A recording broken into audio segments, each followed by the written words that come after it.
The figures given in further commentary are from my reading of various electronic sources, and I cannot guarantee their accuracy. Scotland's largest port, Aberdeen, has over 7,600 metres of quayside for vessels up to 300 metres in length. Here we see NS Iona heading out of the port to the Andrew offshore oil field about 140 miles northeast of Aberdeen. She is seen passing the Old South Breakwater with the North Pier and lighthouse behind her. This particular oil field has already recovered 98% of its total recoverable reserves of both gas and oil, with peak production in 1999. Based on economic assumptions, production will continue until the field reaches its economic limit in 2029. The Andrew field currently accounts for approximately 1% of the country's daily output. NS Iona is now out into the North Sea, having passed both breakwaters, this one being the South Breakwater. The next three slides show the motor vessel Solong in the South Harbour at Aberdeen. She was the vessel that ran into the Stena Immaculate north of the River Humber, and a sorry sight she looks.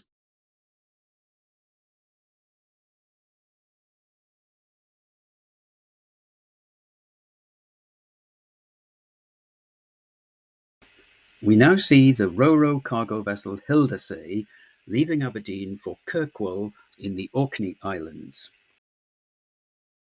She was then going on to Lerwick in the Shetland Islands.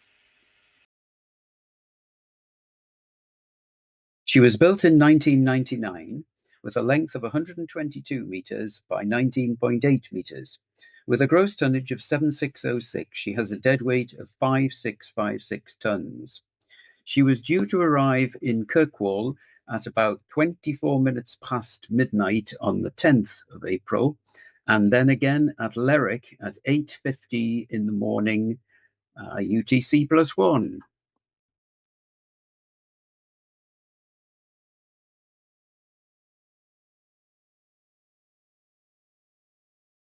She is well loaded with a series of trailers and 3 tankers for liquids.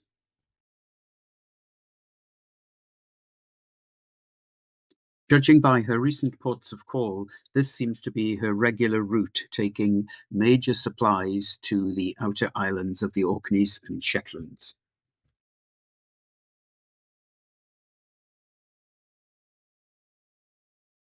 Following are a few still images, first of the vessels in the main port, including Aurora Coe and Edefrenda, then some at the South Harbour or South Port, including Rig, Noble Intrepid, offshore vessels Boca da Vinci, Boca Polaris, and Boca Northern Ocean, and the cruise ship from Norway, Viking Vela.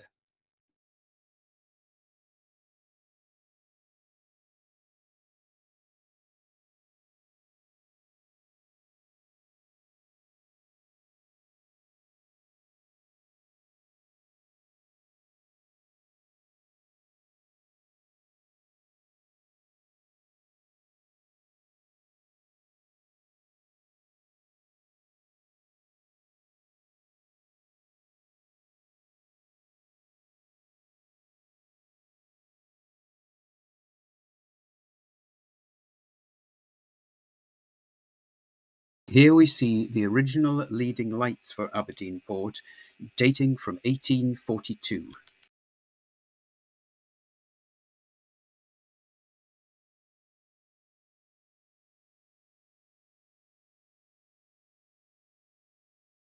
And now my first ever recording of an X-bow vessel, Aurora Protector X Blue Protector, heading out of Aberdeen Main Port. Ulstein, a large Norwegian ship design and shipbuilding company formed in 1917, thought of the X-bow concept and launched it in 2005. It has been used on many vessels, including some expedition cruise ships. The bow is better than a bulbous bow in more harsh environments. In rough head seas, slamming is reduced, resulting in less vibrations and hence greater comfort and security of those on board. See the URL given above.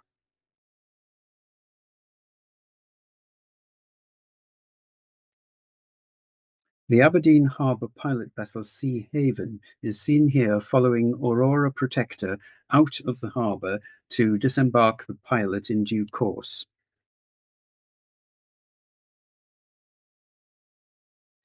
One of the pilots is seen going into position so he can help with a safe disembarkation.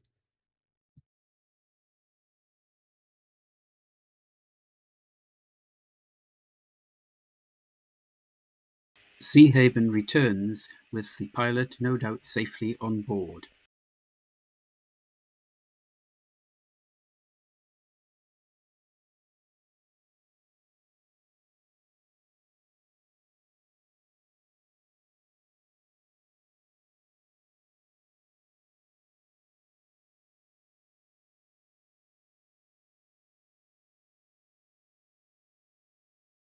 Next, we see a few still images I took of the platform supply vessels before I headed back to the station for my train back to Newcastle. First, we see Aurora Protector. She was built in 2013 with diesel-electric propulsion and a brake horsepower of 8,670. She is seen turning and then heading out towards the estuary before going out into the North Sea.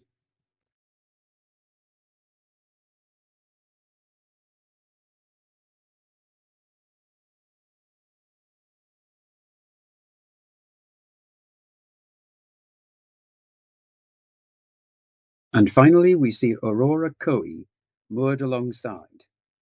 She was built in 2021 with a brake horsepower of 10,400.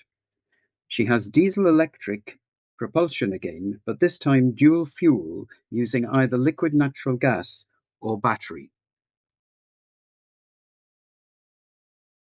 Brake horsepower is measured by putting a brake on the drive shaft and measuring the torque.